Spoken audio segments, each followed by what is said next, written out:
हाल ही में भारतीय reserve bank के परामर्श से भारत सरकार ने वर्ष 2023-24 के लिए कौन सी योजनाओं की किस्तों को जारी करने का निर्णय लिया है? तो इसका राइट आंसर है सॉवरेन गोल्ड योजना।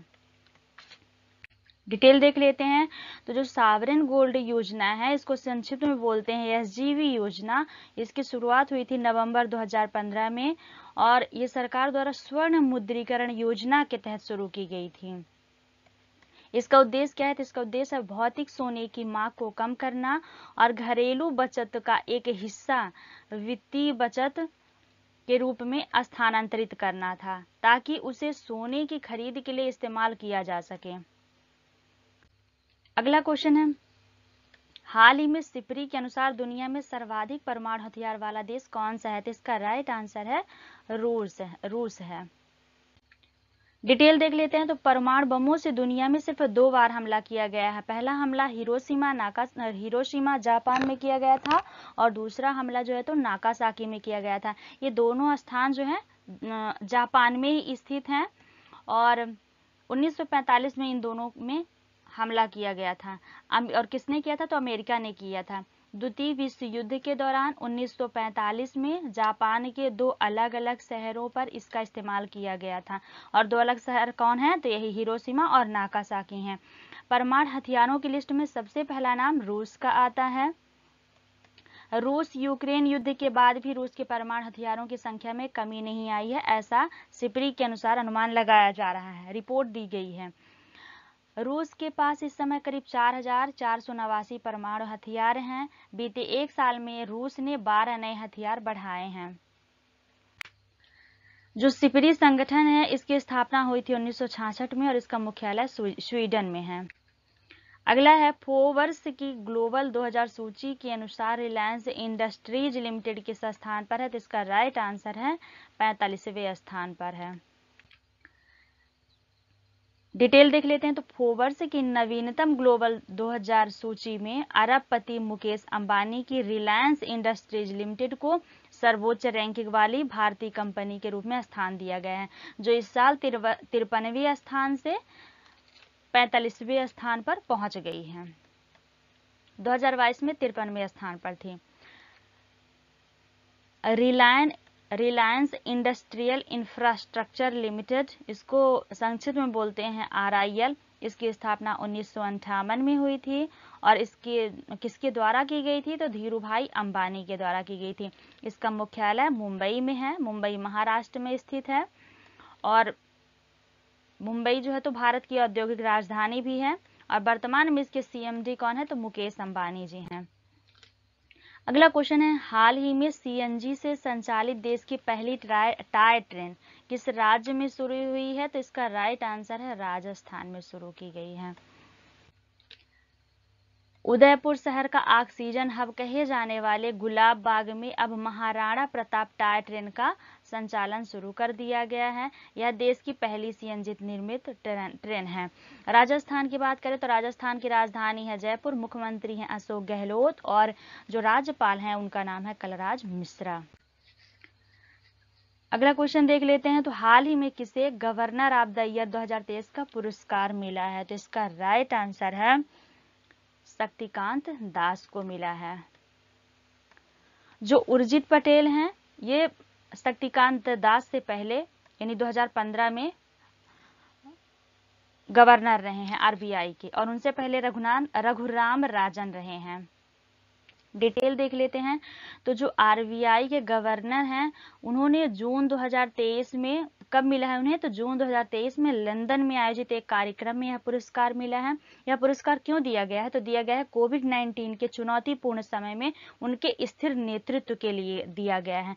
जो शक्तिकांत दास हैं, इन्होंने दिसंबर 2018 को RBI के 25वें गवर्नर के रूप में कार्यभार संभाला था। रघुराम राजन को 2015 में governor of the year award से नवाजा गया था। और अगला एक इम्पोर्टेंट पॉइंट है कि उर्जित पटेल की अध्यक्षता में बनी समिति की सिफारिश पर MPC का गठन हुआ था। और कब हुआ था? 2016 में हुआ था। MPC का पूरा नाम होता है मॉनेटरी पॉलिसी कमेटी, यानी मौद्रिक नीति समिति, जिसके द्वारा हमारी रेपो रेट दर निर्धारित की जाती है। अगला क्वेश्चन है,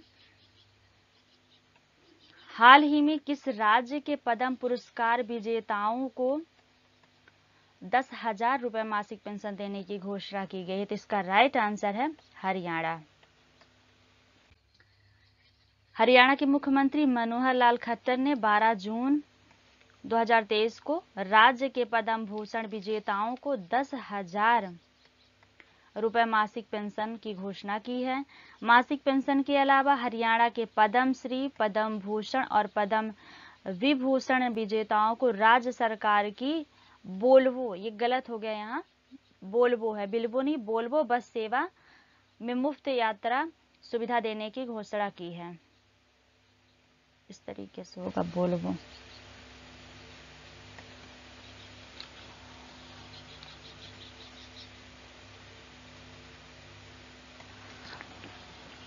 देख लेते हैं हरियाणा की। तो हरियाणा की राजधानी है चंडीगढ़। चंडीगढ़ बता दें कि हरियाणा और पंजाब दोनों की राजधानी है। और वहाँ हरियाणा के मुख्यमंत्री कौन है? तो मनोहर लाल खट्टर हैं। यदि राज्यपाल की बात करें तो यह है बंडारू दत्तात्रेय।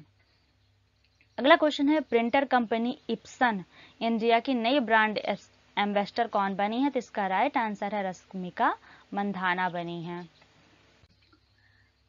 जो प्रिंटर कंपनी है, तो इसकी डिटेल देख लेते हैं। प्रिंटर कंपनी एप्सन इंडिया ने अभिनेत्री रश्मिका मंधाना को ब्रांड एम्बेसडर नियुक्त किया है। अभिनेत्री इस महीने अपने इको टैंक प्रिंटर के लिए एक मल्टीमीडिया अभियान में अपने उत्पादों को बढ़ावा देने के लिए कंपनी के साथ सहयोग करेंगी।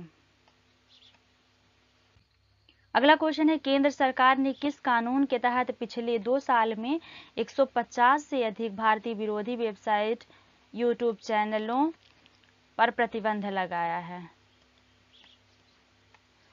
तो इसका राइट आंसर है आईआईटी अधिनियम 1969। आईआईटी अधिनियम की धारा 1969, आईआईटी अधिनियम की धारा 69।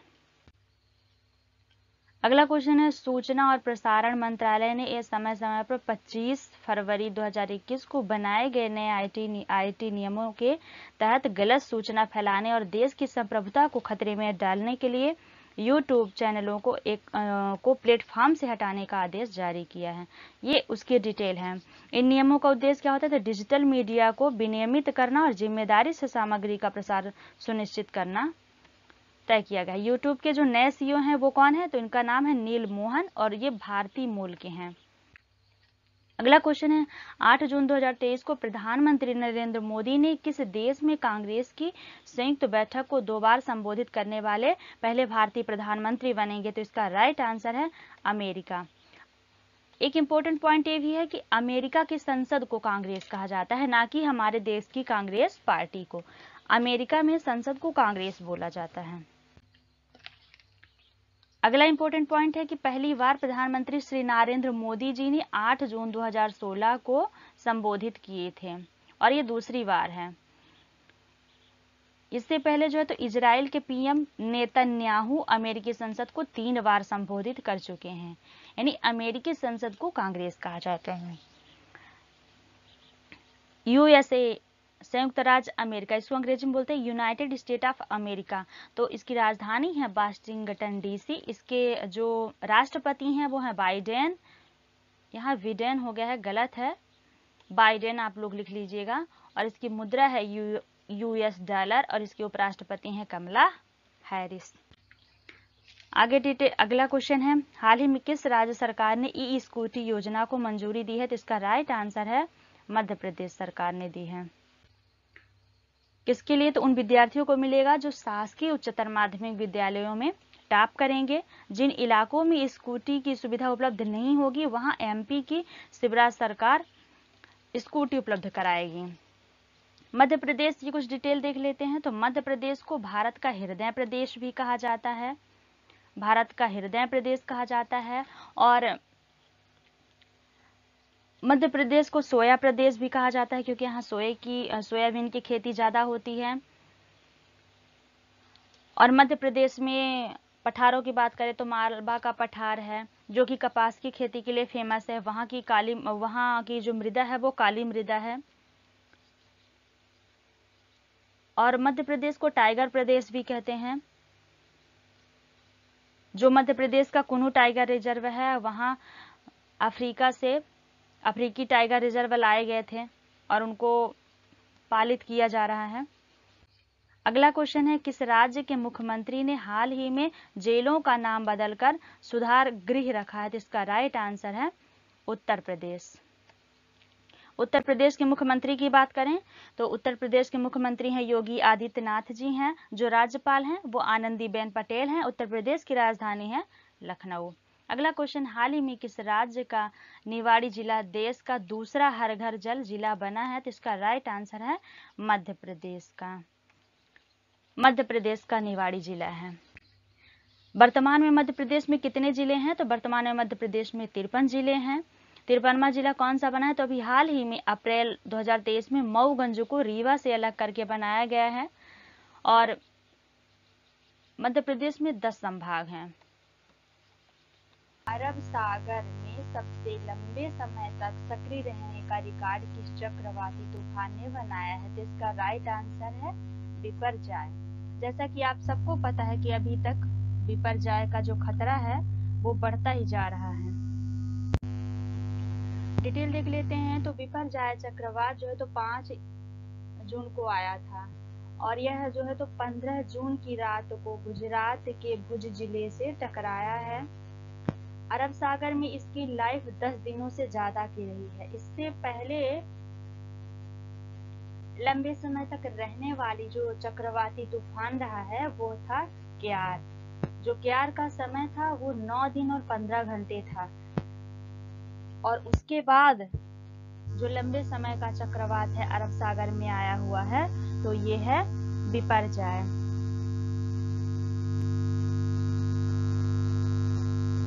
और बिपरजॉय का नामकरण किस देश के द्वारा किया गया है? तो बांग्लादेश के द्वारा किया गया है। ये तो हमने आपको पहले वीडियो में बताया भी है। अगला क्वेश्चन है, किस राज्य की कैबिनेट ने धर्मांतरण विरोधी कानून को वापस ले लिया है? तो इसका राइट आंसर है कर्नाटक। जैसा कि आप सबको पता है कि कर्नाटक में अभी हाल ही में चुनाव हुए थे और वहां जो है तो कांग्रेस पूर्ण बहुमत के साथ सरकार में आई है।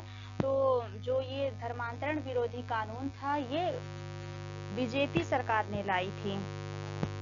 2022 में लाया गया था बसवराज बोम्मई के नेतृत्व वाली सरकार के द्वारा और इसे सिद्धारमैया की सरकार ने खत्म कर दिया है, वापस ले लिया है। डिटेल देख लेते हैं। तो विरोधी कानून 2022 में बसवराज बोम्मई के नेतृत्व वाली कर्नाटक की बीजेपी सरकार लेकर आई थी। यदि हम कर्नाटक की डिटेल देख लें तो जो सबसे लंबा रेलवे प्लेटफॉर्म है 1507 किलोमीटर, ये कहाँ स्थित है? तो कर्नाटक में स्थित है।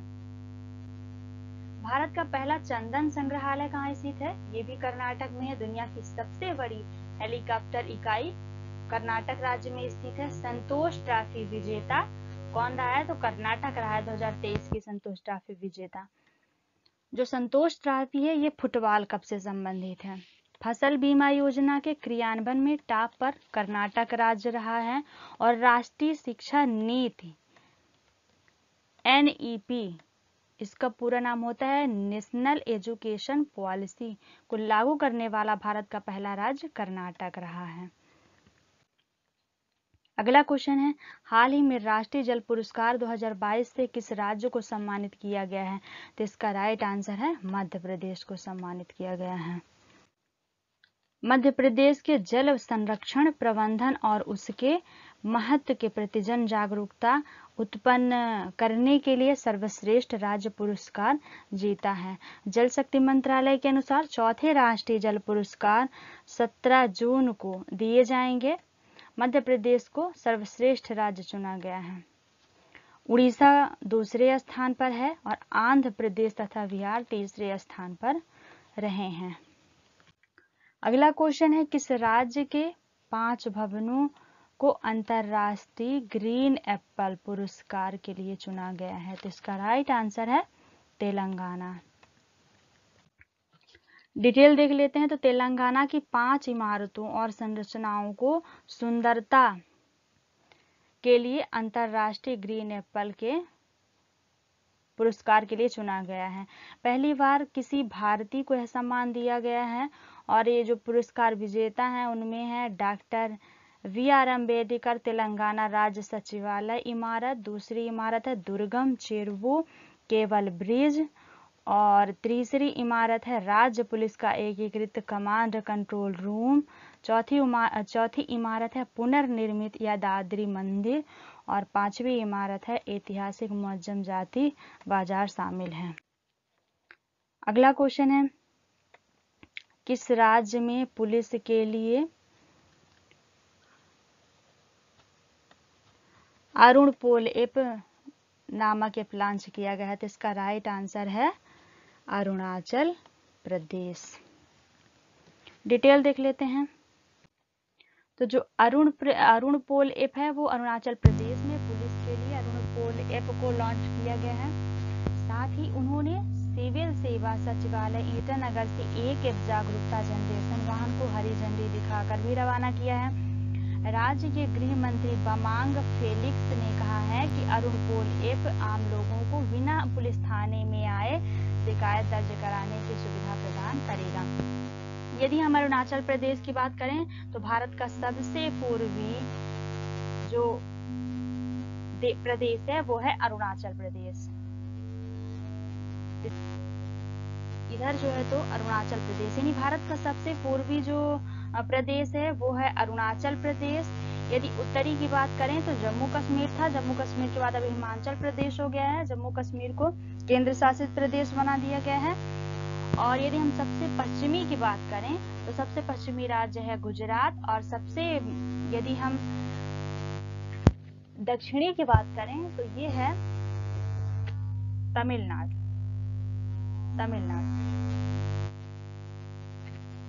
आगे देखते हैं।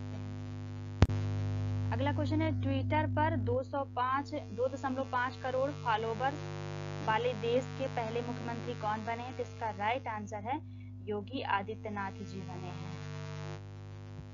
कौन बने हैं? योगी आदित्यनाथ जी बने हैं। योगी आदित्यनाथ जी कहाँ के मुख्यमंत्री हैं? तो उत्तर प्रदेश के मुख्यमंत्री हैं और उत्तर प्रदेश के राज्यपाल हैं आनंदीबेन पटेल। उत्तर प्रदेश की राजधानी है लखनऊ। जो शिवराज सिंह चौहान है ये मध्य प्रदेश के मुख्यमंत्री हैं। जो सिद्धारमैया हैं अभी हाल ही में कर्नाटक के नए मुख्यमंत्री बने हैं। उत्तर प्रदेश के मुख्यमंत्री योगी आदित्यनाथ के आधिकारिक ट्विटर हैंडल ने सोशल मीडिया प्लेटफॉर्म पर लोकप्रियता के नए कीर्तिमान स्थापित करते हुए 2.5 करोड़ फॉलोअर्स का आंकड़ा पार कर लिया है। सोशल मीडिया पर फॉलोअर्स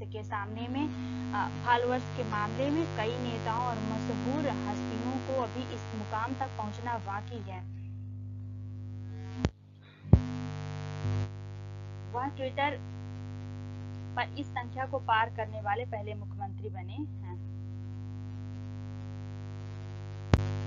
अगला क्वेश्चन है 2023 में भारत और कनाडा के बीच उद्योग संघों की पहली संयुक्त गोलमेज बैठक कहाँ की आयोजित की गई? इसका राइट आंसर है भारत की राजधानी दिल्ली में की गई है। 2007 में पुलित्जर पुरस्कार से सम्मानित कार्मिक मैकार्थी का निधन हो गया है। कौन है? तो ये उपन्यासकार थे। 2007 में द रोड फिक्शन के लिए पुलित्जर पुरस्कार से सम्मानित किया गया था।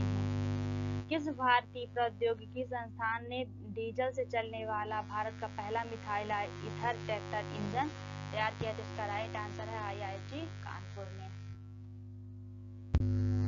यह इंजन 100% डाई मिथाइल ईथर से चलता है। यह पहला ऐसा इंजन है जो इस DME फ्यूल से चलेगा।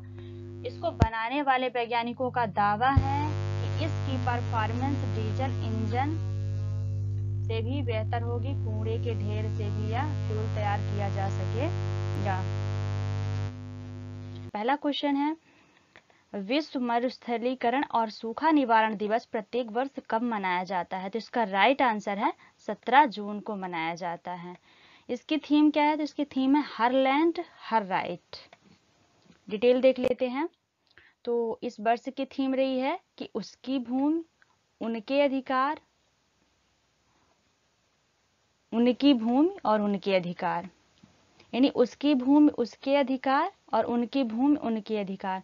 जो महिलाओं के भूमि अधिकारों पर केंद्रित है और वर्ष 2030 तक यौन समानता और भूमि तटस्थता के परस्पर वैश्विक लक्ष्यों को प्राप्त करने और कई अन्य सतत विकास लक्ष्य सस्टेनेबल डेवलपमेंट गोल SDG की विकास में योगदान देने की आवश्यकता है।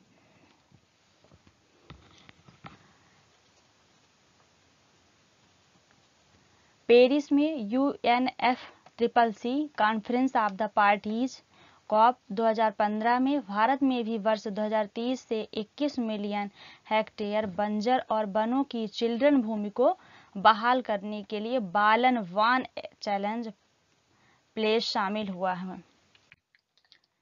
अगला देखते हैं, विश्व जाति दिवस हर साल कब मनाया जाता है? तो इसका राइट आंसर है 19 जून को मनाया जाता है। महिला 20 शिखर सम्मेलन 2023 कहाँ आयोजित किया जाएगा? तो इसका राइट आंसर है तमिलनाडु में, तमिलनाडु के महाबलीपुरम में शामिल किया जाएगा। डिटेल देख लेते हैं। तो हाल ही में भारत ने, यहाँ G20 हो गया है, W20 की अध्यक्षता की, नहीं सॉरी, यहाँ हाल ही में भारत ने G20 की अध्यक्षता के एक भाग के रूप में तमिलनाडु के महाबलीपुरम में महिला 20 W20 शिखर सम्मेलन का आयोजन किया, जिसकी थीम थी महिला नेतृत्व, विकास, परिवर्तन, उन्नति करना और आगे बढ़ना था। यानी जो G20 है उसी के एक भाग के रूप में W20 को शामिल किया गया है, जिसमें महिलाओं के नेतृत्व, विकास, परिवर्तन और उन्नति करने का लक्ष्य रखा गया है। इस शिखर सम्मेलन का उद्देश्य महिला सशक्तिकरण का जश्न मनाना तथा आर्थिक सशक्तिकरण, व्यापार एवं निवेश और अर्थव्यवस्था की देखभाल से संबंधित प्रमुख मुद्दों को संबोधित करना है। जो W20 है, वुमेन 20 शिखर सम्मेलन है, इसकी स्थापना वर्ष 2015 में हुई थी। लैंगिक समानता और महिला सशक्तिकरण पर ध्यान केंद्रित करने के उद्देश्य से की गई थी। और जो पहला W20 शिखर सम्मेलन है, यह वर्ष 2015 में कहाँ किया गया था? तुर्की की G20 अध्यक्षता में आयोजित किया गया था।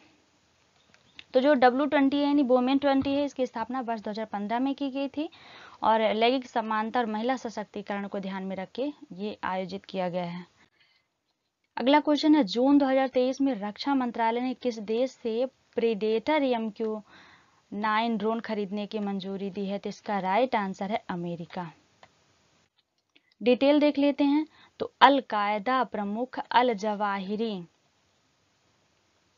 2022 में को मारने के लिए इस्तेमाल किए जाने वाले ड्रोन को भारत द्वारा खरीदे जाने का फैसला किया गया है। भारतीय जो रक्षा अधिग्रहण परिषद है, परिषद ने 3 सशस्त्र ड्रोन MQ-9B प्रेडेटर की खरीद की मंजूरी दी है। यह ड्रोन भारतीय सशस्त्र बल की तीनों सेनाओं शाखाओं वायुसेना, थल सेना और नौसेना को दिया जाएगा। एटॉमिक्स ग्लोबल कॉरपोरेशन ने बनाया है। इस ड्रोन को हंटर किलर के नाम से भी जाना जाता है। इसकी कीमत क्या है? तो 31 MQ-9B प्रेडेटर्स की कीमत क्या है? तो इसका राइट आंसर है कि मीडिया रिपोर्ट्स के मुताबिक यह डील $3 अरब की है और भारतीय रुपयों में यह रकम 24,570 रुपए होगी।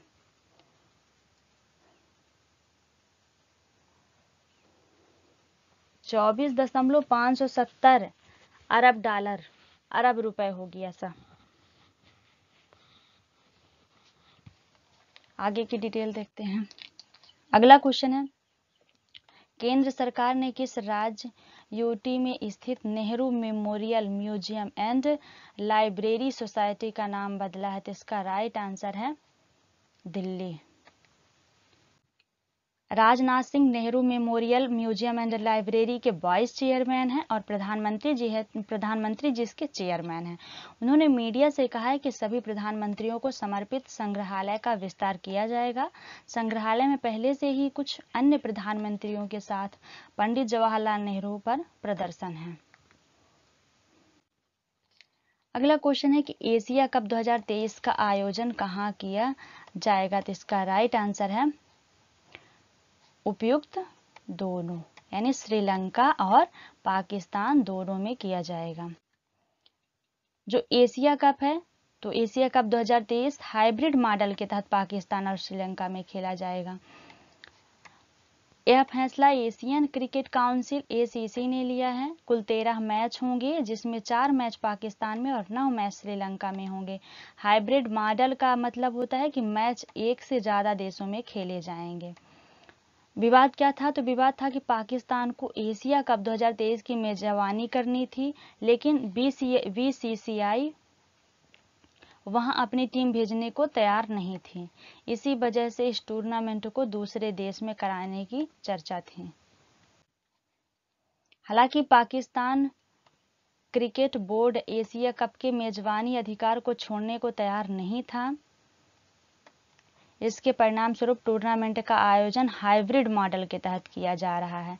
जो पाकिस्तान है उसकी राजधानी है इस्लामाबाद और उसके प्रधानमंत्री हैं शाहबाज शरीफ। श्रीलंका की राजधानी है कोलंबो और इसके प्रधानमंत्री हैं दिनेश गुणवर्धने और इसके राष्ट्रपति जो हैं रानिल विक्रमसिंघे हैं।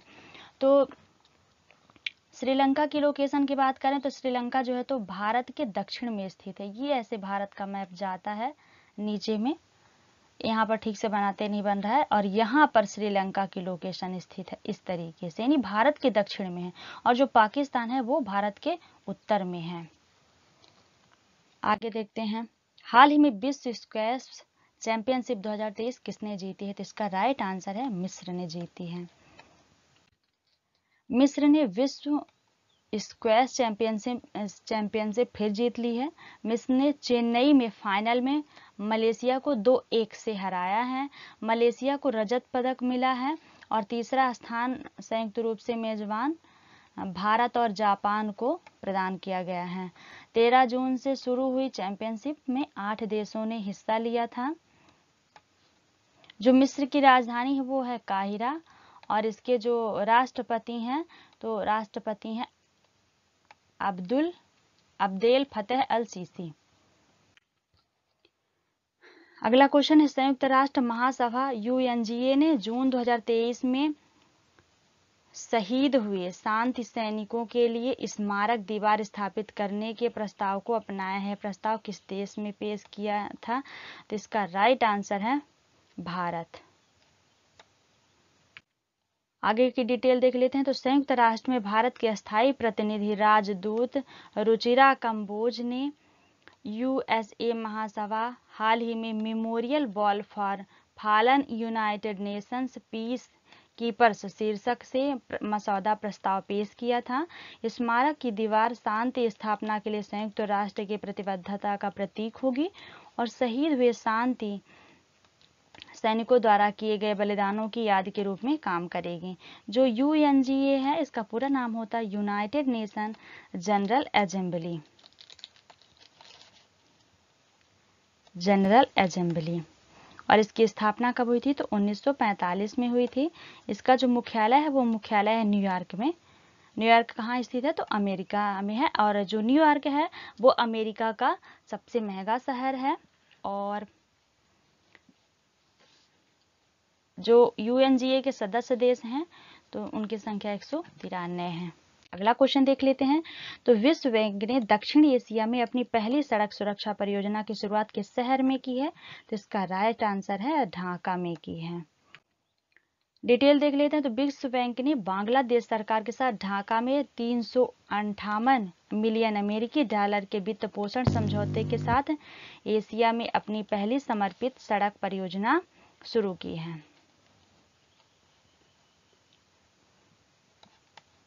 यह परियोजना सड़क सुरक्षा में सुधार लाने और चयनित शहरों को उच्च जोखिम वाले राजमार्गों पर दुर्घटनाओं को कम करने में मदद करेगी। इस प्रोजेक्ट के कार्यान्वयन के लिए बांग्लादेश के 2 राष्ट्रीय राजमार्ग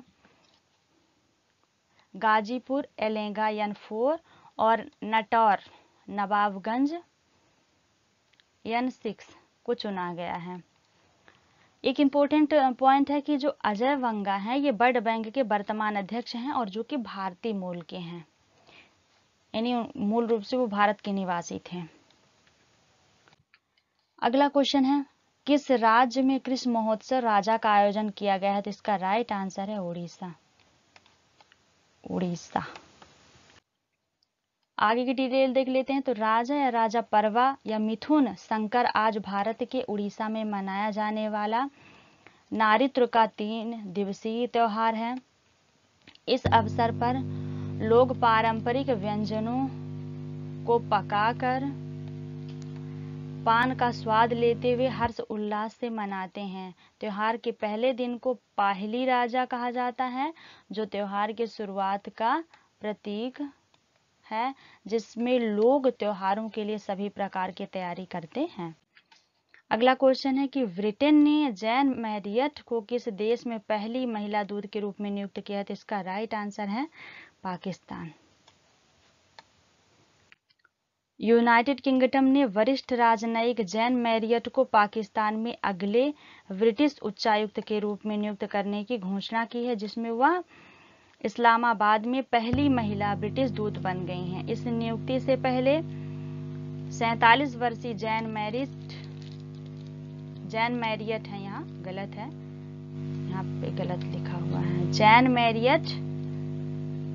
मैरियट होगा। सितंबर 2019 से केन्या में उच्चायुक्त थीं।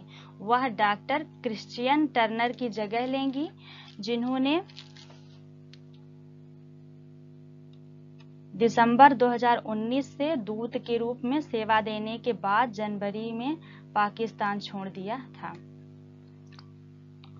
पहला क्वेश्चन है, मुख्यमंत्री अभ्युदय योजना किस राज्य से जुड़ी हुई है? तो इसका राइट आंसर है उत्तर प्रदेश। अगला क्वेश्चन है, भगवान जगन्नाथ की रथ यात्रा किस राज्य से शुरू हुई है? तो इसका राइट आंसर है उड़ीसा। उड़ीसा से शुरू की गई है, ठीक है। और उड़ीसा के किस मंदिर से की गई है? तो जो उड़ीसा के पुरी में भगवान जगन्नाथ जी का मंदिर है, वहां से शुरू की गई है। आइए डिटेल देख लेते हैं। तो आधिकारिक रूप से उड़ीसा की पुरी में शुरू होती है, और इस साल जो है तो कब से कब के लिए निश्चित किया गया है? तो 20 जून से 2023 को शुरू हुआ है और 28 जून 2023 को समाप्त होगा। भगवान जगन्नाथ की रथ यात्रा की बात करें तो ये रथ यात्रा एक वार्षिक हिंदू त्योहार है, जिसमें भगवान जगन्नाथ यानी जगन्नाथ भगवान कृष्ण जी को कहा गया है। तो भगवान जगन्नाथ और उनके बड़े भाई बालभद्र यानी बलराम जी को और उनकी छोटी बहन सुभद्रा, देवी सुभद्रा की पुरी उड़ीसा में उनके घर के मंदिर से लगभग 3 किलोमीटर दूर गुंडीचा में उनकी मौसी के मंदिर तक की यात्रा का उत्सव मनाया जाता है। यानी इसमें 3 रथ निकाले जाते हैं। जो भगवान जगन्नाथ जी का रथ है वो सबसे बड़ा रहता है, और उसके बाद फिर सभी रथ क्रम बाई क्रम छोटे रहते हैं। आगे देख लेते हैं। अगला क्वेश्चन है एक राष्ट्र एक हेल्पलाइन नामक पहल किस मंत्रालय द्वारा की गई है? तो इसका राइट आंसर है महिला एवं बाल विकास मंत्रालय द्वारा ये पहल शुरू की गई है। डिटेल देख लेते हैं। तो चाइल्ड लाइन सेवाओं के लिए एक राष्ट्र एक हेल्पलाइन पहल जो है तो भारत के महिला एवं बाल विकास मंत्रालय, इसको इंग्लिश में कहते हैं MOW एंड CD, ने आपातकालीन प्रतिक्रिया सहायता प्रणाली, चाइल्ड लाइन आपातकालीन परामर्श और संकट हेल्पलाइन नंबर को 112 के साथ विलय करके बच्चों के लिए एक महत्वपूर्ण कदम उठाया है। इस कदम की दक्षता की बात करें, इस कदम का उद्देश्य क्या है? तो इस कदम का उद्देश्य है प्रभावशीलता और दक्षता को बढ़ाना। चाइल्ड हेल्पलाइन सेवाओं को अन्य आपातकालीन सेवाओं जैसे पुलिस, अग्निशमन और एम्बुलेंस विभागों के साथ भी एकीकृत किया गया है। यह निर्णय जो है तो मानव एवं संसाधन विकास मंत्रालय द्वारा महिला एवं बाल विकास संसाधन मंत्रालय द्वारा किया गया है। सॉरी, मैंने गलत बोल दिया। तो महिला एवं बाल विकास मंत्रालय द्वारा प्रारंभ की गई एक राष्ट्र एक हेल्पलाइन पहल का हिस्सा है। प्रारंभ में इसे जो है तो 9 राज्यों और केंद्र शासित प्रदेशों में लागू किया जाएगा। 9 राज्यों में है आंध्र प्रदेश, अरुणाचल प्रदेश, बिहार, गुजरात, गोवा है, मिजोरम,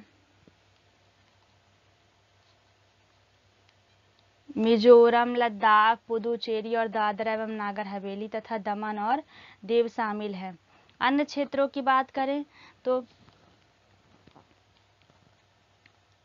अन्य क्षेत्रों में भी चरणबद्ध तरीके से लागू किया जाएगा। पहले चाइल्ड लाइन फाउंडेशन NCIF और उसके सहयोगी NGO बाल संरक्षण सेवा योजना के अंतर्गत 24x7 हेल्पलाइन संचालन के लिए जिम्मेदार थे, लेकिन अब जो है तो मानव संसाधन विकास मंत्रालय ने जिम्मेदारी ले ली है। अगला क्वेश्चन है, सिपरी की वार्षिक रिपोर्ट 2023 में भारत के परमाणु हथियारों की संख्या में कितनी वृद्धि होने का दावा है? तो इसका राइट आंसर 164। डिटेल देख लेते हैं। तो Stockholm international peace research institute, इसको संक्षिप्त में बोलते हैं सिपरी, और इसका पूरा नाम होता है Stockholm international peace research institute. यह संस्था जो है तो हथियारों के बारे में अंतर्राष्ट्रीय स्तर पर आंकड़े जारी करती है और इसके आंकड़े दुनिया भर में विश्वसनीय माने जाते हैं। जो इसका मुख्यालय है सिपरी का, तो सिपरी का मुख्यालय है स्टॉकहोम, स्वीडन में है।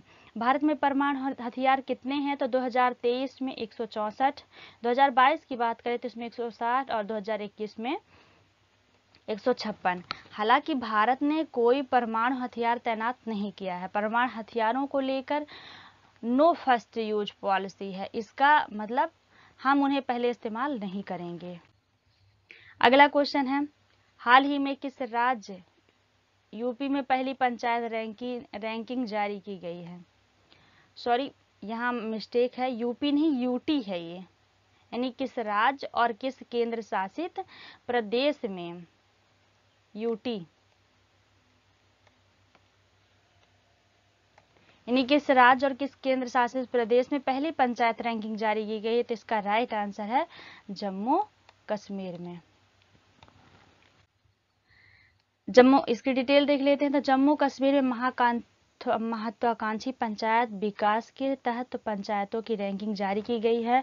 कार्यक्रम APDP प्रमुख विकासात्मक मापदंडों पर इन ग्रामीण प्रशासनिक इकाइयों के प्रदर्शन का आकलन करने के लिए जम्मू कश्मीर सरकार की एक पहल है।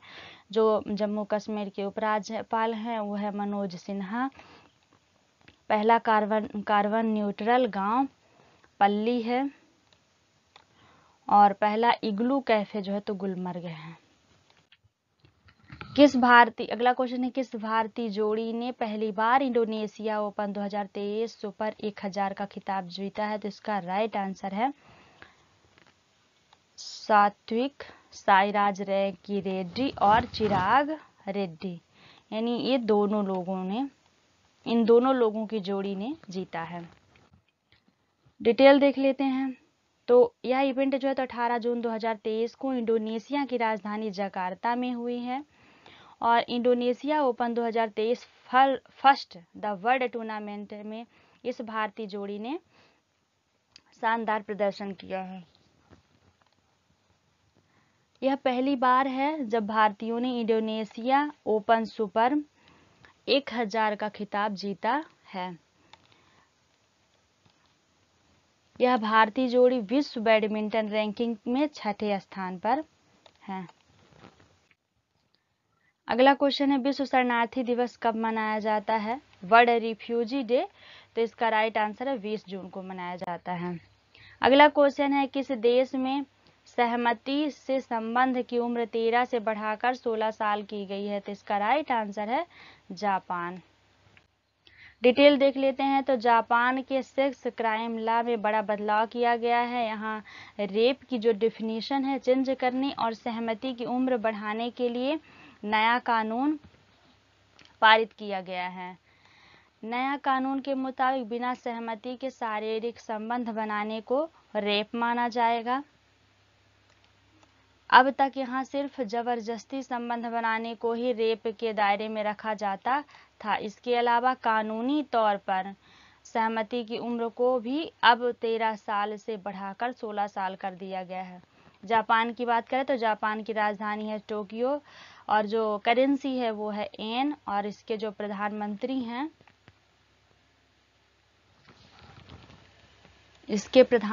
हैं फूमियो किशिदा।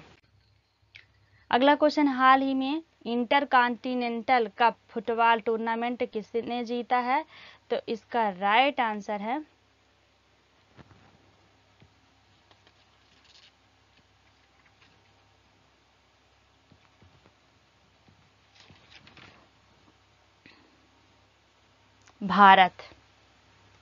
भारत ने जीता है। डिटेल देख लेते हैं तो 18 जून को भारतीय पुरुष सीनियर फुटबॉल टीम ने भुवनेश्वर के कलिंगा स्टेडियम में फाइनल में लेबनान को 2-0 से हराया है। अंतर्राष्ट्रीय फुटबॉल में सक्रिय खिलाड़ियों में क्षेत्रीय तीसरे सबसे ज्यादा गोल करने वाले खिलाड़ी हैं। केवल पुर्तगाली स्टार क्रिस्टियानो रोनाल्डो और अर्जेंटीना के लियोनल मेसी से पीछे हैं। यह इंटरकॉन्टिनेंटल कप का तीसरा संस्करण था जो 18 जून 2023 तक आयोजित किया गया था। टूर्नामेंट में 4 देशों ने हिस्सा लिया। इसे 2018 से में नेहरू कप के प्रतिस्थापन के रूप में लॉन्च किया गया था। अगला क्वेश्चन है 2022 का गांधी शांति पुरस्कार किसे दिया गया है? सॉरी, यहाँ 2021 लिखा है, 2022 होगा। तो 2022 का गांधी शांति पुरस्कार किसे दिया गया? तो इसका राइट आंसर है गीता प्रेस गोरखपुर। 2021 का गांधी पुरस्कार गीता प्रेस गोरखपुर को दिया गया है। पुरस्कार के लिए जूरी की अध्यक्षता प्रधानमंत्री नरेंद्र मोदी जी ने की थी। यह पुरस्कार अहिंसक और अन्य गांधीवादी तरीकों के माध्यम से सामाजिक, आर्थिक और राजनीतिक परिवर्तन के लिए गीता प्रेस के उत्कृष्ट योगदान को मान्यता देता है। गीता प्रेस की स्थापना कब हुई थी? तो 1923 में हुई थी। इसने 14 भाषाओं में 41 करोड़ से अधिक पुस्तकें प्रकाशित की है, जिनमें 16 करोड़ से अधिक श्रीमद् भागवत गीता शामिल है। गांधी शांति पुरस्कार एक वार्षिक पुरस्कार है। इसे सरकार ने 1995 में शुरू किया था। इस पुरस्कार में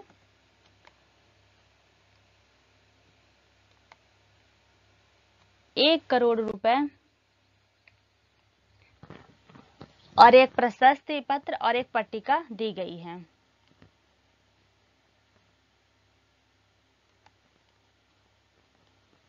अगला है राष्ट्रीय योग ओलंपियाड 2023 का आयोजन कहाँ किया गया था?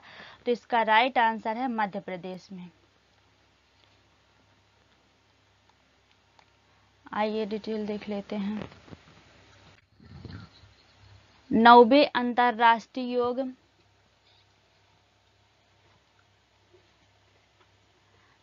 अंतर्राष्ट्रीय योग दिवस के मुख्य कार्यक्रम से पहले 21 जून को जबलपुर में राष्ट्रीय योग ओलंपियाड का आयोजन किया गया था। राज्यपाल मंगू भाई पटेल ने 18 जून 2023 को भोपाल में 3 दिवसीय राष्ट्रीय योग ओलंपियाड का उद्घाटन किया था।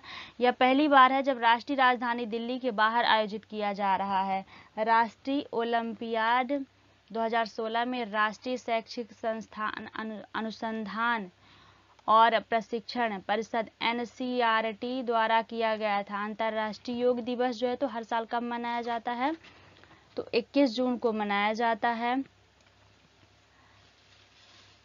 योग के विभिन्न लाभों को पहचानने और योग को जीवन के एक तरीके के रूप में बढ़ावा देने के लिए अंतर्राष्ट्रीय योग दिवस मनाया जाता है। जो ये अंतर्राष्ट्रीय योग दिवस 2023 है, इसकी थीम थी मानवता। हाल ही में ग्लोबल जेंडर गैप इंडेक्स 2023 जारी की गई है, जिसमें भारत किस स्थान पे है? तो इसका राइट आंसर है 137वें स्थान पे है।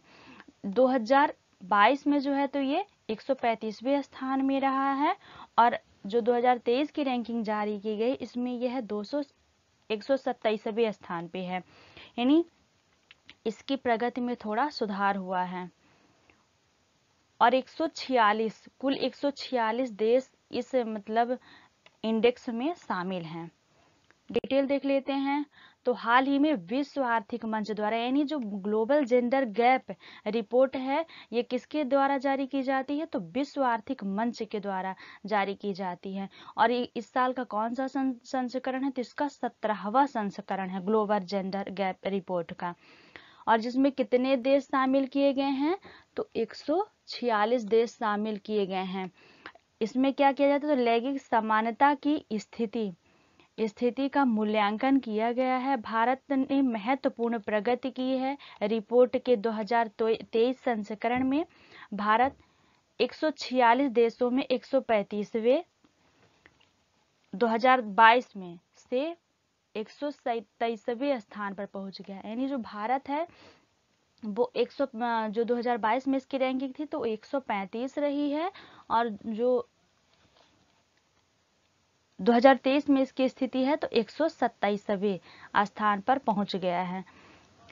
यानी इसकी रैंकिंग में सुधार का संकेत मिला है थोड़ा सा। यदि भारत के पड़ोसी देशों की बात करें तो यहाँ पर पाकिस्तान की जो रैंक है वो 142वीं है, बांग्लादेश की 59वीं है, और चीन 107वें, नेपाल 116वें, और श्रीलंका जो है तो 115वें, और भूटान 103वें स्थान पर है। और डिटेल देख लेते हैं। तो जो ग्लोबल जेंडर गैप इंडेक्स है या सूचकांक है, लैंगिक समानता सूचकांक, ये 4 प्रमुख आयामों में लैंगिक समानता की दिशा में प्रगति पर मूल्यांकन करते हैं। यानी 4 इसके आयाम हैं। तो पहला है आर्थिक भागीदारी और अवसर, दूसरा है शिक्षा का अवसर, तीसरा है स्वास्थ्य एवं उत्तरजीविता, और चौथा है राजनीतिक सशक्तिकरण। यानी 4 उप सूचकांकों में से प्रत्येक पर, और साथ ही समग्र सूचकांक पर GGG सूचकांक 0 और 1 के बीच स्कोर प्रदान करता है, जहां 1 पूर्ण लैंगिक समानता को दर्शाता है और 0 जो है तो असमानता की स्थिति का सूचक है। यह लंबे समय तक चलने वाला सूचकांक है जो वर्ष 2006 में स्थापना के बाद, यानी जो ये ग्लोबल जेंडर गैप इंडेक्स है इसकी स्थापना 2006 में हुई थी, और इसके बाद से लैंगिक अंतरालों को समाप्त करने की दिशा में प्रगति को ट्रैक करता रहता है ये। चलिए अगला क्वेश्चन देखते हैं। अगला क्वेश्चन है, हाल ही में स्पेस एक्स ने किस देश के लिए सत्रीय संचार उपग्रह प्रक्षेपित किया है? तो इसका राइट आंसर है इंडोनेशिया। इंडोनेशिया। आगे की डिटेल देख लेते हैं। तो एलोन मस्क के स्पेस एक्स ने, जो स्पेस एक्स है ये अमेरिकी कंपनी है और अमेरिका की प्राइवेट कंपनी है। तो स्पेस एक्स ने इंडोनेशिया के नए संचार उपग्रह को सफलतापूर्वक कक्षा में तैनात कर दिया है। जकार्ता, जो इंडोनेशिया की राजधानी है उसका नाम है जकार्ता। तो जकार्ता पोस्ट के अनुसार $550 मिलियन अंतरिक्ष यान देश में कनेक्टिविटी समावेशन को बढ़ावा देने के लिए कल्पना की गई है। स्कूलों, क्षेत्रीय सरकारी कार्यालयों और स्वास्थ्य सुविधाओं सहित 150 लाख सार्वजनिक सुविधाओं को मुफ्त इंटरनेट कनेक्शन प्रदान करता है। अगला क्वेश्चन है, वीरांगना दुर्गावती टाइगर रिजर्व किस राज्य का 7वां टाइगर रिजर्व है? तो इसका राइट आंसर है मध्य प्रदेश का 7वां टाइगर रिजर्व। और यदि भारत की बात करें तो भारत का 54वां टाइगर रिजर्व है। जो 53वां टाइगर रिजर्व है वो उत्तर प्रदेश का रानीपुर टाइगर रिजर्व है। डिटेल देख लेते हैं। तो मध्य प्रदेश में 7वां और देश का 54वां टाइगर रिजर्व है। वीरांगना दुर्गावती के नाम पर होगा। दमोह सागर जिलों के बीच यह 2339 वर्ग किलोमीटर में बनेगा, जो आकार में प्रदेश में सबसे बड़ा टाइगर रिजर्व होगा। अभी तक सबसे बड़ा टाइगर रिजर्व की जो बात करें नेशनल पार्क की, तो कान्हा नेशनल पार्क है। इसमें 1414 वर्ग किलोमीटर का कोर क्षेत्र और 925.12 किलोमीटर का बफर क्षेत्र होगा। और एक्स्ट्रा इन्फॉर्मेशन इसकी आप लोग खुद ही सर्च करके और कमेंट बॉक्स में बताएंगे। 53वां टाइगर रिजर्व जो बना है तो वो है यूपी का रानीपुर टाइगर रिजर्व। रानी दुर्गावती के बारे में आप लोग गूगल करेंगे।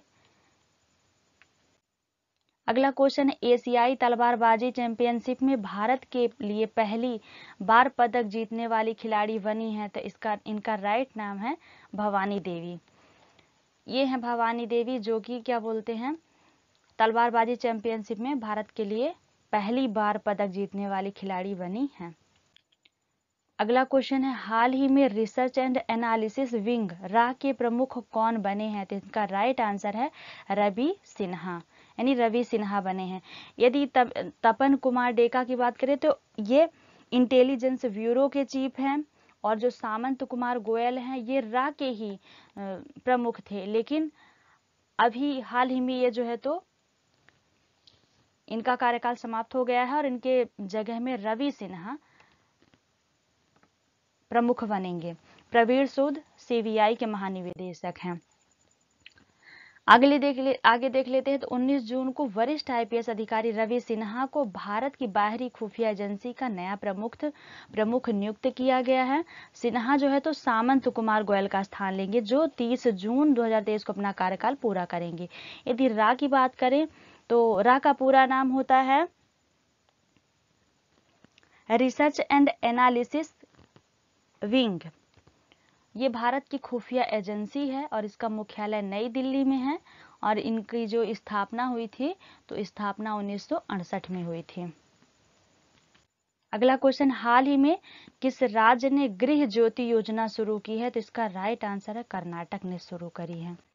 डिटेल देख लेते हैं। तो कर्नाटक सरकार की गृह ज्योति योजना राज्य में आवासीय परिवारों के लिए जिनका मासिक आवासीय परिवारों के लिए किन के लिए, तो ये आवासीय परिवारों के लिए और जिनका मासिक बिजली उपयोग वर्ष 2022-23 के लिए औसत मासिक खपत से कम और 200 यूनिट की सीमा के भीतर है। इसके अतिरिक्त कर्नाटक सरकार ने कहा है कि 200 यूनिट से अधिक खपत वाले उपभोक्ताओं को बिल का पूरा भुगतान करना होगा। यदि कर्नाटक की बात करें तो कर्नाटक की राजधानी है बेंगलोर, जो राज्यपाल हैं वो हैं थावर चंद्र गहलोत, और मुख्यमंत्री सिद्धारमैया जी हैं, जो कि आप लोगों को पता है कि वर्तमान में कर्नाटक में चुनाव रहा है और उसमें कांग्रेस पूर्ण बहुमत के साथ सरकार में आई है और सिद्धारमैया मुख्यमंत्री बने हैं। और डिटेल देख लेते हैं कर्नाटक के बारे में। तो सबसे लंबा रेलवे प्लेटफॉर्म 1507 मीटर जो है वो कर्नाटक में स्थित है। भारत का पहला चंदन संग्रहालय कर्नाटक में स्थित है। दुनिया की सबसे बड़ी हेलीकॉप्टर इकाई कर्नाटक में स्थित है। संतोष ट्रॉफी विजेता कर्नाटक रहा है। संतोष ट्रॉफी फुटबॉल से संबंधित है। फसल बीमा योजना के क्रियान्वयन में टॉप पर रहा है कर्नाटक। और राष्ट्रीय शिक्षा नीति NEP नेप 2020 लागू करने वाला भारत का पहला राज्य कर्नाटक है। अगला क्वेश्चन है, 37वें राष्ट्रीय खेलों की मेजबानी कौन करेगा, तो इसका राइट आंसर है Goa.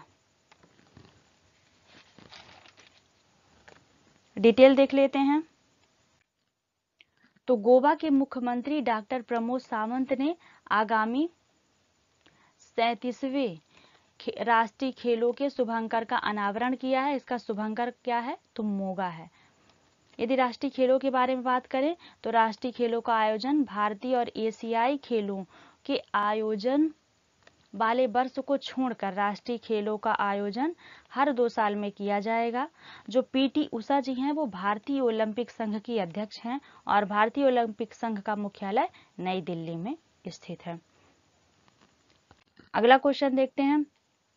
45वें European essay prize for lifetime achievement award 2023 से किस भारतीय लेखिका को सम्मानित किया गया है? तो इनका राइट आंसर है अरुंधति राय। यदि पीटी उषा की बात करें तो भी मैंने अगले क्वेश्चन में बताया है कि पीटी उषा जो है तो अध्यक्ष हैं भारतीय ओलंपिक संघ की। भवानी देवी की बात करें तो तलवारबाजी चैंपियनशिप में पदक जीती हैं और अरुंधति राय जो हैं तो सम्मानित की गई हैं। डिटेल देख लेते हैं तो अरुंधति राय को यह सम्मान 2021 में प्रकाशित आजादी नामक निबंध संकलन के फ्रेंच अनुवाद के लिए दिया गया है। अगला क्वेश्चन है, भारत ने वियतनाम को कौन सा युद्धपोत उपहार में देने की घोषणा की है? तो इसका राइट आंसर है INS कृपाण। आगे की डिटेल देख लेते हैं। डिटेल है, भारतीय रक्षा मंत्री राजनाथ सिंह और वियतनाम के रक्षा मंत्री खान पान जियांग ने मंत्री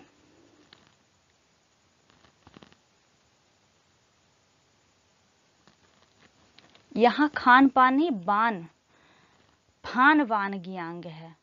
फान बान गियांग ने, यहाँ सॉरी गलत लिखा हुआ है, तो फान बान गियांग ने 18 और 19 जून को दिल्ली में द्विपक्षीय वार्ता की। इस दौरान भारत और वियतनाम के बीच रक्षा, सुरक्षा और समुद्री संबंधों सहित द्विपक्षीय मुद्दों पर चर्चा हुई। बैठक के दौरान भारतीय रक्षा मंत्री राजनाथ सिंह ने वियतनाम को युद्धपोत INS कृपाण उपहार में देने की घोषणा की है। वियतनाम की बात करें तो इसकी राजधानी हनोई, इनके राष्ट्रपति हैं बो वान थुओंग, इनके प्रधानमंत्री हैं फाम मिन्ह चिन्ह और जो इनकी मुद्रा है ये है वियतनामी डोंग। अगला क्वेश्चन है, किस भारतीय विमानन कंपनी ने एयर इंडिया का रिकॉर्ड तोड़ते हुए 500 एयरबस विमान खरीदने का ऑर्डर दिया? तो इसका राइट आंसर है इंडिगो कंपनी है। आगे की डिटेल देख लेते हैं तो इंटर ग्लोब एविएशन लिमिटेड, जिसे इंडिगो के नाम से भी जाना जाता है, ने 19 जून 2023 को 500 एयरबस 320 परिवार के विमान खरीदने की घोषणा की है। इसके साथ ही इंडिगो एक बार इतना बड़ा ऑर्डर देने वाली दुनिया की पहली एयरलाइन बन गई है। विमानों की जो डिलीवरी है वो 2030 से 2035 के बीच होगी। वाणिज्यिक विमानन इतिहास में अब तक का सबसे बड़ा ऑर्डर है। इंडिगो से पहले रिकॉर्ड एयर इंडिया के नाम था। एयर इंडिया ने फरवरी 2023 में 470 विमानों के लिए दुनिया की सबसे बड़ी एविएशन डील साइन की थी, लेकिन अब खोने का रिकॉर्ड अपने नाम कर लिया है। लेकिन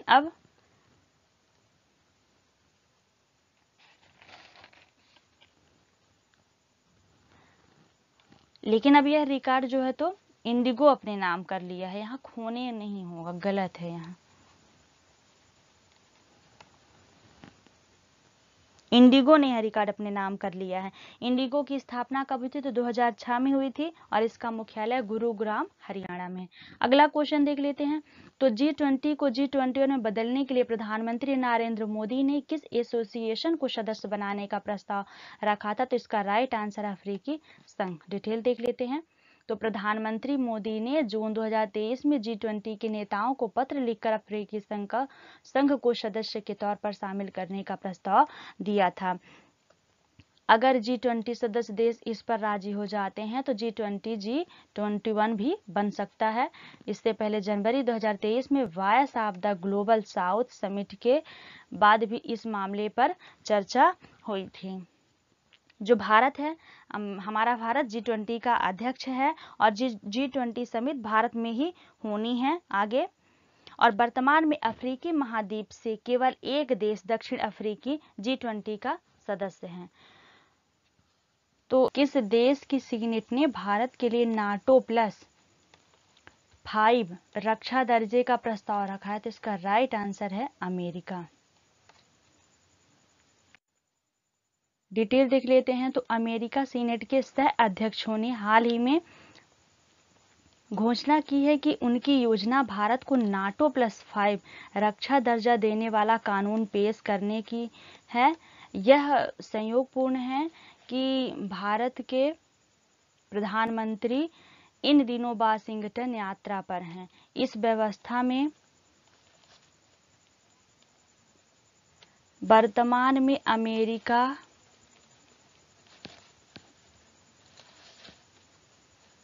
उसके नाटो भागीदार देश और 5 अन्य देश ऑस्ट्रेलिया, न्यूजीलैंड, दक्षिण कोरिया, जापान और इजराइल शामिल हैं। इसका उद्देश्य रक्षा संबंधों को बढ़ाना तथा रक्षा उपकरणों के हस्तांतरण को सुविधाजनक बनाना है। अगला क्वेश्चन है 3 घंटे 10 मिनट और 12 सेकंड तक योग की समकोणासन मुद्रा में खड़े होकर हाल ही में किस भारतीय ने गिनीज बुक ऑफ रिकॉर्ड में अपना नाम दर्ज कर लिया है। यानी कितने घंटे की बात करें तो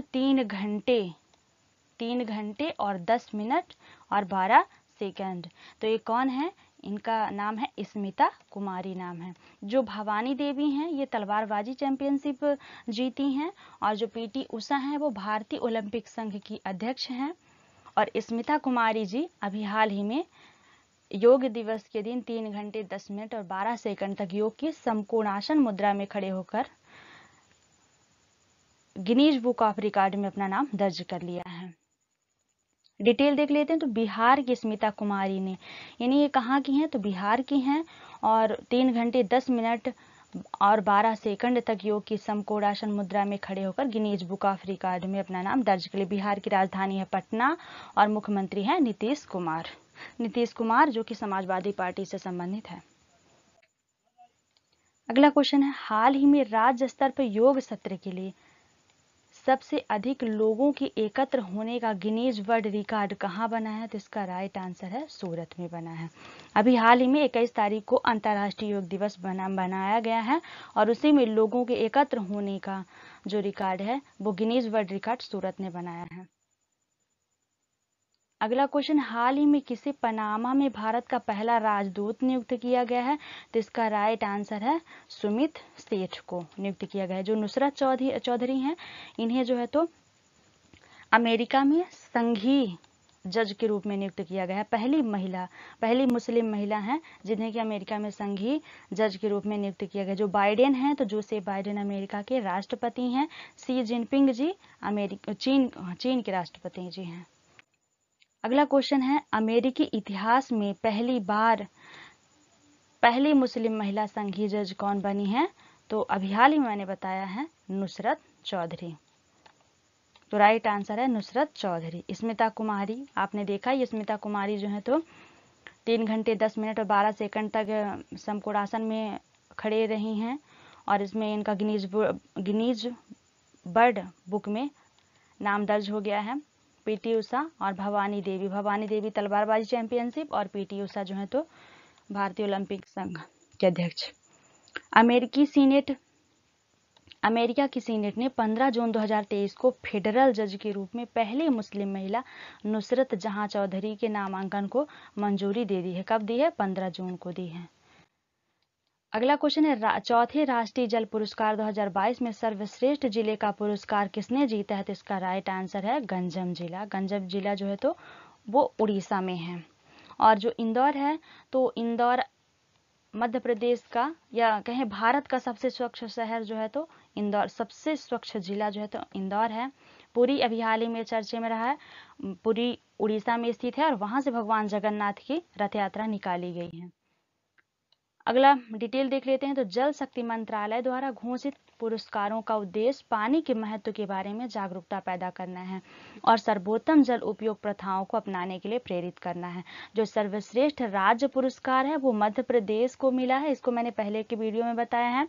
जो सर्वश्रेष्ठ शहरी स्थानीय निकाय है तो चंडीगढ़ है और जो सर्वश्रेष्ठ ग्राम पंचायत है तो भदाद्री कोठागुंडेम तेलंगाना में स्थित है। यह मीडिया श्रेणी में दूसरा सर्वश्रेष्ठ पुरस्कार आकाशवाणी गुवाहाटी ने जीता है।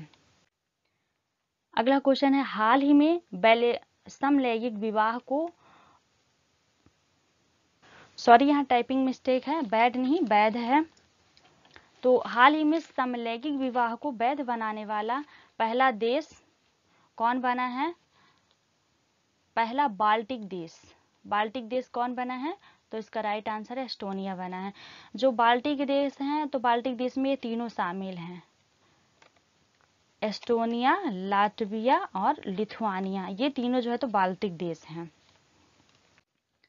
डिटेल देख लेते हैं। तो नया कानून 2024 में प्रभावी होगा। सेंटर फॉर ह्यूमन राइट्स द्वारा हाल ही में किए गए एक सर्वेक्षण में पाया गया कि 53% एस्टोनियाई समान लिंग विवाह का समर्थन करते हैं, जबकि एक दशक पहले यह जो आंकड़ा है 34% था। हालांकि कई लोग अभी भी समलैंगिकता को अस्वीकार मानते हैं, जिसमें जाति रूसी अल्पसंख्यक का एक महत्वपूर्ण हिस्सा शामिल है, जो देश की आबादी का 1/4 हिस्सा बनाता है। समलैंगिक विवाह क्यों? तो सरकार के अनुसार एस्टोनिया LGBTQ+ समुदाय के आधे लोगों ने हाल ही में उत्पीड़न का अनुभव किया है, इसलिए समलैंगिक विवाह जरूरी है। अगला क्वेश्चन है, हाल ही में पेटरी ओरपो किस देश के नए प्रधानमंत्री बने हैं? तो इसका राइट आंसर है फिनलैंड।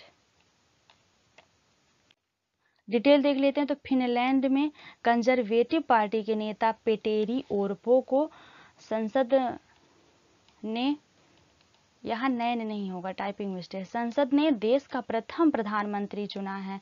ओरपो गठबंधन सरकार का नेतृत्व करेंगे, जिसमें धुर दक्षिणपंथी फिन्स पार्टी सहित 4 दल शामिल हैं। फिनलैंड में दुनिया में प्रति व्यक्ति सबसे अधिक सोना है। फिनलैंड में शिक्षा और साक्षरता का एक लंबा इतिहास है। फिनलैंड पर्यावरण सुरक्षा में अग्रणी है और दुनिया का सबसे खुशहाल देश फिनलैंड है। यानी ये कुछ पॉइंट हमको याद रखने की जरूरत है कि फिनलैंड पर्यावरण सुरक्षा में अग्रणी है, दुनिया का सबसे खुशहाल देश भी फिनलैंड ही है, शिक्षा और साक्षरता में अच्छा योगदान है इसका। अगला क्वेश्चन, हाल ही में जारी वैश्विक लैंगिक समानता सूचकांक 2023 में कौन सा देश शीर्ष पर रहा? तो इसका राइट आंसर है आइसलैंड शीर्ष पर रहा। जो भारत की रैंकिंग है, तो भारत 127वें स्थान पर है। इससे पहले 2022 में 135वें स्थान पे था, जो कि अब आगे घट करके 127वें स्थान पे आ गया है। और इसकी डिटेल, पूरी डिटेल मैंने कल के करंट अफेयर्स में बताई है, आप लोग वहां से जरूर देख लीजिएगा। अगला क्वेश्चन, हाल ही में किस देश ने सभी यूनिवर्सिटी कैंपस में होली मनाने पर बैन लगा दिया है? तो ऐसा करने वाला देश है पाकिस्तान। इसका राइट आंसर है पाकिस्तान। पाकिस्तान के उच्च शिक्षा आयोग के इस फैसले को अल्पसंख्यकों पर निशाना करार दिया जा रहा है। करार था यहाँ। आदेश में कहा गया है कि विश्वविद्यालय कॉलेज के कैंपस में इस्लामिक मूल्यों के खत्म होने से जुड़ी कई तरह की गतिविधियां आयोजित हो रही हैं। यह काफी दुख की बात है। इस तरह का एक उदाहरण हिंदू त्योहार होली है। इसकी वजह से देश की छवि पर गलत प्रभाव पड़ रहा है। इसके साथ ही आयोग ने विश्वविद्यालय एवं कॉलेजों में होली मनाने पर प्रतिबंध की घोषणा की है। अगला क्वेश्चन है, हाल ही में दुनिया का सबसे बड़ा रामायण मंदिर किस राज्य में बनाया जा रहा है? तो इसका राइट आंसर है बिहार में बनाया जा रहा है। डिटेल देख लेते हैं। तो बिहार के पूर्वी चंपारण जिले के कैथवलिया में राम जानकी पथ NH 22/7A के किनारे विराट रामायण मंदिर निर्माण की नींव पड़ चुकी है। यह विश्व का सबसे बड़ा मंदिर होगा और विराट रामायण मंदिर में भगवान राम के साथ साथ श्री कृष्ण भी विराजे जाएंगे। साथ ही यहाँ विश्व के सबसे बड़े शिवलिंग की भी स्थापना की जाएगी। रामायण मंदिर का निर्माण पटना महावीर मंदिर के द्वारा कराया जा रहा है और इसका यहाँ भूमि पूजन वर्ष 2012 में किया गया था। बिहार की राजधानी की बात करें तो बिहार की राजधानी है पटना और मुख्यमंत्री हैं नीतीश कुमार। राज्यपाल कौन है, आप लोग कमेंट में बताइएगा। अगला क्वेश्चन, हाल ही में किसे प्रतिष्ठित जर्मन शांति पुरस्कार 2023 से सम्मानित किया गया? तो इसका राइट आंसर है सलमान रुश्दी को। डिटेल देख लेते हैं। तो ब्रिटिश अमेरिकी लेखक सलमान रुश्दी को उनकी अदम्य भावना के लिए, जीवन की उनकी पुष्टि के लिए और कहानी के अपने प्यार से हमारी दुनिया को समृद्ध करने के लिए दिया गया है। Thanks for watching my videos. आशा है कि वीडियो आपके लिए काफ़ी हेल्पफुल होगी और आप वीडियो को पूरा जरूर देखेंगे। Thank you.